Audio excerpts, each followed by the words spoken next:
tua igreja nesta noite através dela, meu Senhor. Abençoa a vida dela, meu Pai, abençoa a vida da igreja, Senhor, em nome de Jesus.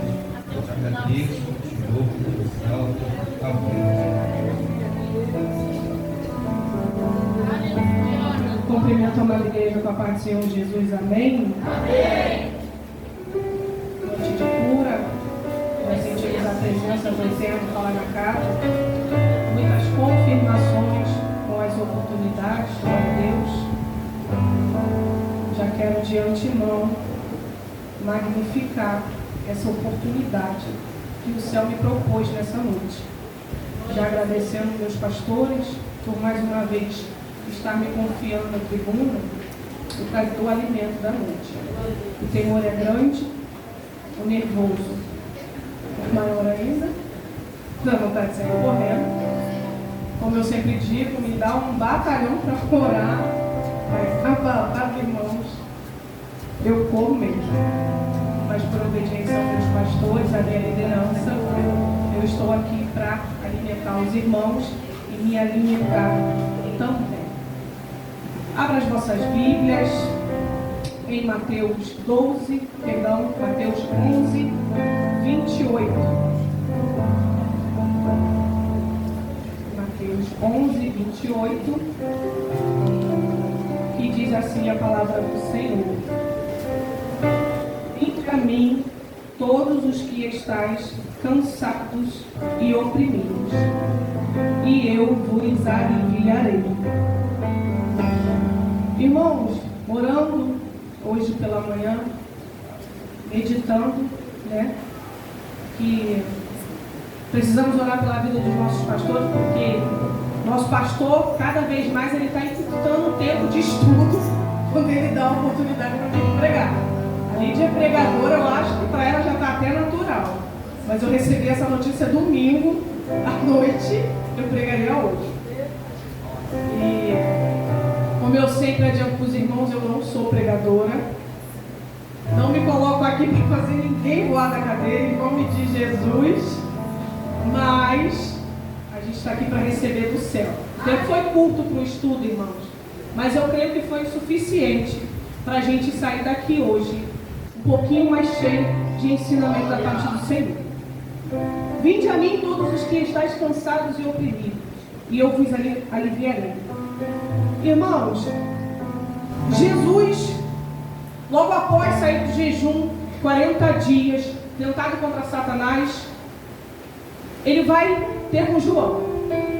Logo após, Jesus vai a Galileia. Jesus, logo após instruir seus discípulos, ali na região da Galileia, para ser mais preciso, em Cafarnaum, cidade central da Galileia, ali onde Jesus dá assim, os seus maiores passos ao seu ministério, tá? Ali ele dá início ao seu ministério, fazendo seus milagres, fazendo o ID. Ali nas demais cidades próximas da Galileia, também o Senhor fez ali grandes passagens, apregoando, mostrando trazendo as pessoas à memória ao arrependimento, falando muitas vezes, na sua maioria das vezes, em parábolas, que a gente bem sabe, o livro de Mateus nos mostra bastante o Senhor falando em parábolas, tá? O Senhor ali falava muito para vários tipos de pessoas, desde pessoas comuns, como eu e você, a grandes líderes, como fariseus, saduceus, fariseus, seus hipócritas, aqueles que se diziam praticantes da lei, religiosos, fanáticos, que no fim faziam tudo ao contrário. Infelizmente, trazendo para os dias atuais, temos muitos fariseus, infelizmente, o que entristece, o que difama o Evangelho. Nos versículos anteriores, Jesus vem denunciando algumas cidades ali próximo da Galileia que rejeitavam as mensagens do Senhor, que rejeitavam as obras do Senhor, Tenha um pouquinho de paciência, tá, irmãos? Em nome de Jesus. Ali que essas pessoas estavam rejeitando, né, as suas mensagens, as suas pregações, né? E o Senhor vem ali trazendo a solução, tentando trazer a solução àquele povo, carnalmente, fisicamente, porque o Senhor, nosso pastor muito bem ensina aqui, que o Senhor era 100% homem e 100% Deus. E ali ele falava ao seu povo nas duas faces. E ele trazia essa afeição carne para que as pessoas pudessem ter esse privilégio de entender melhor o que ele estava querendo dizer. E muitos ali não compreenderam, não entenderam e negaram essas passagens de Jesus.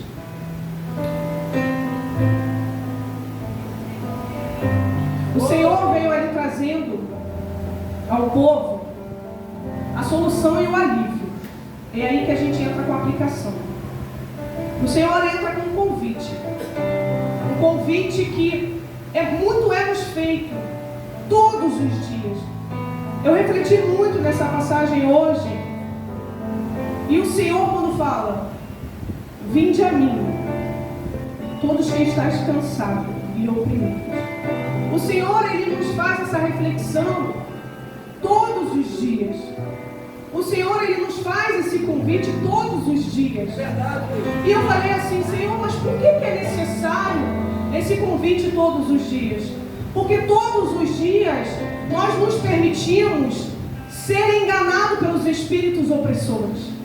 Todos os dias nós estamos nos colocando em posição de oprimido, em posição de ataque, em posição de opressão.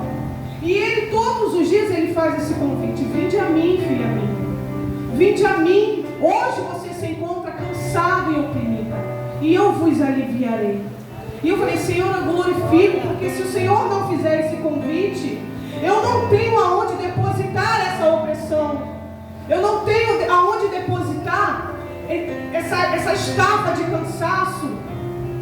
E o Senhor todos os dias Ele está diante de nós, com essa mão estendida, com esse alívio para as nossas vidas.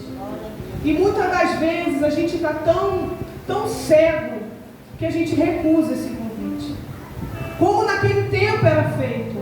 O Senhor apregoava, o Senhor falava, e aquele povo não entregava a Ele a sua ansiedade, a sua opressão, a sua depressão. E Ele estava ali com a mão estendida àquele povo, querendo aliviar o seu peso, o seu jugo. Muito me chamou a atenção, irmãos, eu vou estender mais um pouquinho abaixo, que ele diz assim: tomai sobre vós o meu jugo, aprendei de mim, que sou manso e humilde de coração. Irmãos, e o jugo é um instrumento que é depositado nas costas do boi, fica dois para balançar o peso. Eu falei: Senhor, isso é a coisa mais linda, porque o Senhor está falando para mim que o jugo dele é suave, é leve. E a gente deposita na gente mesmo esse jugo, sem deixar um ajuste, uma ajuda do lado. A gente recusa e quer carregar o jugo sozinho. Quando o Senhor está falando: traz para mim o jugo, o meu jugo é leve. E a gente faz essa recusa, a gente recusa esse descanso que Ele quer nos dar. Mais adiante aqui, Ele diz: eu vos aliviarei. Jesus vem com seu amor sublime, estendendo a mão, oferecendo descanso, apenas requerendo de nós uma adoração sincera, uma adoração única. Irmãos, e nós somos tão ingratos que nós dividimos essa adoração. Se tiver alguém aqui, assim como eu, que passou por outra religião, vai ter esse sentimento de traição. Quando eu vim para Jesus, que eu fui entendendo o peso da idolatria, foi uma das primeiras coisas que eu pedi perdão ao Senhor, por ter dividido a minha adoração com outros deuses. Quando eu olhava para imagens de barro e depositava ali toda a minha fé, toda a minha esperança, lançava sobre aquelas imagens toda a minha ansiedade, toda a minha frustração. Imagens que não falam, não se movem, não consolam, não traz alívio, não traz descanso. Eu, como muitos depositaram nessas imagens alívio, descanso, e eu me sentia como se eu tivesse traído o Senhor. E o Senhor falou para mim: traz para mim esse peso, traz esse fardo para mim, que esse arrependimento eu tive. Hoje eu não tenho mais arrependimento, hoje eu tenho testemunho. Eu não tenho mais arrependimento porque o Senhor tratou. Das minhas práticas eu tenho. Eu não tenho mais arrependimento de ter adorado imagens, porque o Senhor tratou. E do arrependimento Ele fez e faz testemunhos. Aqui também, no meu esboço que o Senhor me deu, o Senhor fala, nesse mesmo versículo, que nós devemos ter confiança, aceitarmos todos os dias esse convite. Ele palestrava no meu coração que esse convite sempre vai ser feito. Esse convite, Ele sempre vai fazer quando Ele vê que a nossa ansiedade, a nossa dor está muito maior, ao ponto de não nos deixar ouvi-lo, reconhecê-lo, porque nós precisamos reconhecer o Senhor todos os dias como a nossa base principal, como o nosso alicerce. E a gente não pode ser hipócrita de dizer que no dia que a gente está muito mal, a gente teve força, ajoelhou e pegou a nossa base, o nosso alicerce e clamou, que é o Senhor. Não, irmãos. Tem dia que a gente está tão cego na nossa frustração que a gente não consegue clamar ao Senhor.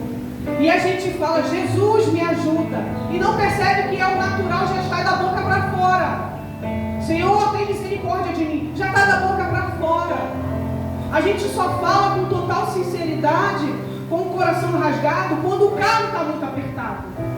Aí vem da alma: Senhor, tem misericórdia de mim, porque a situação está insustentável. A essa adoração, ao nosso alicerce, a nossa base, já vem com choro, já vem com clamor, já vem com desespero. Mas quando está meio termo, já está da boca para fora. Senhor, tem misericórdia de mim, já é natural. E o que é pecado? Trazer o nome do Senhor em vão. Então, é algo que nós temos que corrigir na nossa vida. Porque trazer o nome do Senhor em vão é errado.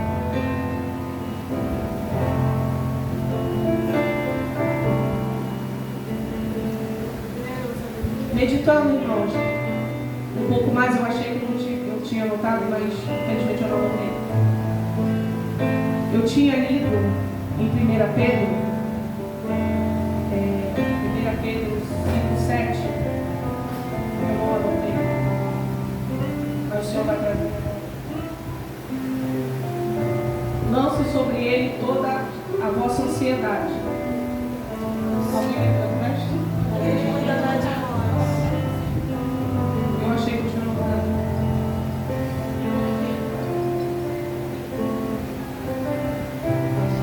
Lance sobre ele toda a ansiedade e ele cuidará de vós.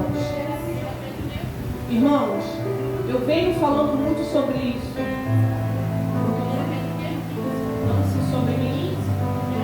1 Pedro, eu só anotei o versículo 5:7. Eu venho falando muito sobre ansiedade nas minhas oportunidades. E eu entendo que a gente só pode falar daquilo que a gente passa, daquilo que a gente vive, daquilo que a gente busca cura, daquilo que nós já fomos curados. Alguém até falou esse dia sobre isso aqui, eu não me recordo, tem dias isso, que a gente não pode falar daquilo que a gente não vive. Foi ontem, perdão, o presbítero Tiago. A gente não pode dar testemunho do irmão, a gente tem que dar testemunho daquilo que a gente vive, daquilo que o Senhor está curando, daquilo que o Senhor já curou. E eu busco ansiosamente pela cura da ansiedade, que foi uma mazela que a depressão deixou em mim. A ansiedade hoje, ela está matando. E é muito triste isso, porque é algo que o Senhor quer entrar a curar E a gente fecha de uma maneira, a gente se permite ser dominada por ela de uma maneira que quando o Senhor fala, vinde a mim, todos os que estáis cansados e oprimidos, irmãos, parece um jargão. Quando os pregadores aqui, mais experientes, eles falam que a gente é aprovado naquilo que a gente fala, irmãos, é real total. Porque quando a gente desce aqui e sai dessas portas, é como se fosse Jesus sair no deserto. É automaticamente provado. Então eu não posso aqui dizer aos irmãos que vamos ser curados, que você já está curada, se eu não estou buscando cura naquilo que eu tenho deficiência. Aleluia. Eu busco essa cura todos os dias. E eu falei aqui numa segunda-feira que eu tinha tido uma última crise dentro da escola Dalton. O meu esposo estava comigo. Irmãos, e eu vi totalmente o Senhor tomar o controle da situação. Quando que eu achei que eu falei, agora vai sair totalmente do controle, vai ser aquele surto terrível e arruma um hospital. Irmãos, se houver alguém aqui que tem crise de ansiedade, olha que o Senhor habite em você na hora que você tiver uma crise, porque é sobrenatural o que o Senhor faz. Meu marido está aqui, que ele é testemunha. Nós descemos, eu botei a mão no bebedouro, eu respirei, contei até 3. E somente na minha mente eu falei, Senhor, não tenho controle sobre essa situação. Está fora do meu controle. Eu não aceito, Senhor, dentro da minha mente, irmãos, voltar para o hospital com uma crise. E o Senhor falou assim, dá para mim esse fardo. Dá para mim essa dor. Irmãos, meu esposo está aqui, irmãos. Ele me deu água. E foi como aquela água fosse a cura do Senhor agindo. Eu saí, respirei, a crise passou, que é horrível, irmãos. Uma crise real é incontrolável. O que para muitos é frescura, é coisa do momento, quer chamar a atenção. Irmãos, é sensação de morte, é horrível. E só o Senhor entrando nessa opressão, nesse espírito que se aproxima, irmão, porque é o espírito que tenta se apossar de você na hora da crise. Só o Senhor pode tirar esse fardo, essa opressão. Quando Ele fala, vinde a mim, somos todos nós com as nossas deficiências. Hoje eu estou aqui liberando para a igreja, expondo uma deficiência que ainda há em mim. Muitos não conseguem, muitos não têm essa coragem. Que o Senhor te dê essa coragem. Que eu entendo que quando a gente fala, quando a gente pronuncia, a gente está dizendo, céu, se abre para a minha cura. Eu não tenho vergonha, irmãos. Eu desejo do fundo da minha alma que eu seja curada. Mas eu desejo também que, se houver essa deficiência na sua vida, você saia daqui hoje curado. Ou que você tenha essa estratégia para a cura começar a chegar na sua vida. Irmãos, dor do luto traz ansiedade. Dor da rejeição traz ansiedade. Hoje é um mal do século, infelizmente é. Da depressão, irmãos, para a honra e glória do Senhor. O espírito de morte, eu estou curada. Eu não penso mais na morte, mas a ansiedade eu ainda estou sendo curada.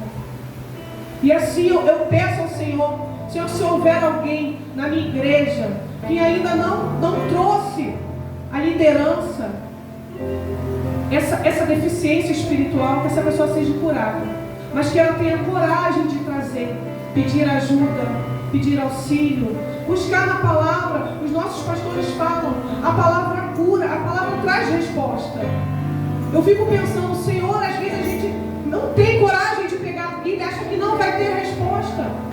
Uma palavra dessa, irmão, é resposta. É resposta. A gente sabe que o inimigo vem com uma seta para que nós não viemos ter estímulo de ler a Bíblia. Não é fácil ler a Bíblia. Dá um sono sobrenatural. Tudo acontece. É uma luta espiritual que não tem explicação. Mas quem está ao seu derredor consegue compreender a luta que é. Hoje, para estudar, eu acho que a minha família conseguiu compreender um pouco. Quando eu já consegui ver eles desesperados. Deixa a minha mãe sozinha. pelo amor de Deus, sai perto dela. Porque o nervoso, irmãos, é ler, reler, mas tudo acontece. Tudo acontece no dia que você quer ler a Bíblia. Tudo acontece. Desde o menos perigoso às mais tragédias. Se você não estiver ligada com o Senhor, você não consegue meditar em um único versículo. Gente, o 28 é tão pequeno, mas com um poder tão grande, com uma cura tão profunda. Você tira 2 segundos, você lê um versículo, mas te cura para uma vida inteira. Te cura para uma vida inteira. E você é extensão para cura para a vida de alguém. Eu sempre digo com as pessoas mais chegadas, que eu falo assim, gente, pregar é muito delicado, é muito sério, é muito difícil. E eu não sei destrinchar a Bíblia. Eu fico admirada verdadeiramente com os pregadores que vêm aqui e conseguem passear na Bíblia e nos alimentar com vários versículos. Porque quem ainda não conseguiu e não teve força de ler a Bíblia, consegue entender, nossa, a Bíblia tem isso. Nossa, tem isso aqui para me curar. Tem isso aqui para me fortalecer. Você vai no 23, o Senhor é meu pastor e nada me faltará. As pessoas já estão lidando com o 23 como uma coisa simbólica, como uma coisa qualquer. Irmãos, pelo amor de Deus, o Senhor é meu pastor e nada me faltará. Falou, Jesus, que carência é essa que a gente tem de atenção? Fica um dia sem o alimento na mesa. Meu Deus, eu vou morrer, acabou. E quando um come bife, eu como ovo. Meu Deus, se ele fala para mim no 23 que nada ele vai me deixar faltar. Isso eu estou falando fisicamente, materialmente. E no espiritual, nada me faltará, não me faltará força, não me faltará vigor, não me faltará fé. Ele está falando isso. Basta a gente entender e colocar isso em ação. E outros inúmeros versículos que eu não vou lembrar, com certeza. E também não sei, porque estou aprendendo. Mas tem muitas passagens, muitas coisas. São mais de 2.000 palavras de esperança, de promessas que a Bíblia tem. E a gente não se apega a uma. Moisés fala para o Senhor, Senhor, eu não sei falar. Alguns historiadores vão dizer que Moisés era gago. Alguns pesquisadores vão dizer que ele era pesado de língua. Um homem chucro, pesado, falava com grosseria, mais ou menos assim, para ficar melhor. E eu falo, Senhor, então quem é Amanda, meu Deus? Se Moisés era o homem das leis e ele se julgava, não sei falar. Meu Deus, o que eu faço da vida então? O Senhor falou, continua a leitura. Continua a leitura. O que aconteceu depois dessa fala? Libertou o povo. Isso nos encoraja a estar aqui. Isso nos encoraja a dar estímulo ao irmão. Quantos irmãos não estão aí sentados e gostariam de uma oportunidade? Eu não sei falar, Amanda, eu não sei falar, mas eu gostaria de um dia trazer o alimento para a igreja. Por que você acha que você não pode fazer isso? Se o Senhor te garante, se o Senhor fala, vinde a mim, traz para mim essa falta de coragem que você tem, traz para mim, que eu te preencho, que eu te encho de coragem. Senhor, eu gostaria de ter coragem de ir para fora da igreja e fazer o ID. Eu não tenho coragem, Senhor, eu não tenho estratégia. O Senhor fala, traz para mim esse pensamento vazio, porque eu vou preencher com estratégia. Ele está o tempo todo nos orientando, nos fortalecendo, nos encorajando. Cabe a gente entender o que o Senhor está falando. Cabe a gente colocar os ouvidos sensíveis. E eu muito questionava o Senhor, como colocar os ouvidos sensíveis? E a gente comentou aqui, a gente conversando, há uma diferença imensa entre ouvir e escutar. Quantas das vezes a gente escuta a voz de Deus e pensa que ouviu? Quantas das vezes você está indo numa direção e o Senhor fala, por esse caminho eu não vou. Você escuta isso, mas não ouve. Porque quando você vai, você só escutou, você não ouviu Deus falar com você. Irmãos, quando você ouve e vai para o coração, e você não coloca em prática a obediência à voz de Deus, é necessário a gente limpar melhor os ouvidos, colocar os ouvidos sensíveis. Quando eu comecei a ouvir a voz de Deus, aí eu comecei a compreender a diferença de ouvir e escutar, e de entender que os ouvidos ficam sensíveis. Entendi que eu venho à igreja e falo, hoje o meu ouvido não estava muito sensível ao Senhor. Eu não permiti ouvir, eu só escutei a voz de Deus hoje. E isso eu entendo quando eu saio por essas portas, fazendo tudo ao contrário do que o Senhor falou aqui numa oportunidade, como o Senhor bradou na oportunidade da nossa diaconisa Cris agora, falando sobre a graça. E a gente escuta uma oportunidade e a gente desperdiça ali na porta. O Senhor fala no louvor, a gente escuta o louvor, acha que ouviu e vai ali e esvazeia tudo que o Senhor nos preencheu durante o ministério de louvor, essa oração que é o louvor. Então assim, o que eu deixo para a igreja hoje? Que hoje você não saia daqui vazio, que você não saia aqui com a sua opressão, com a sua ansiedade. Entrega para o Senhor a sua tristeza, a sua dor, a sua frustração. Até mesmo, às vezes, nós temos sentimentos de inveja e a gente não tem coragem de assumir isso para o Senhor. Senhor, eu senti inveja da minha irmã ou do meu irmão e eu sei que isso não provém de Ti. A gente não entrega isso para o Senhor, a gente retém esse sentimento e sai daqui amadurecendo ele e não cura.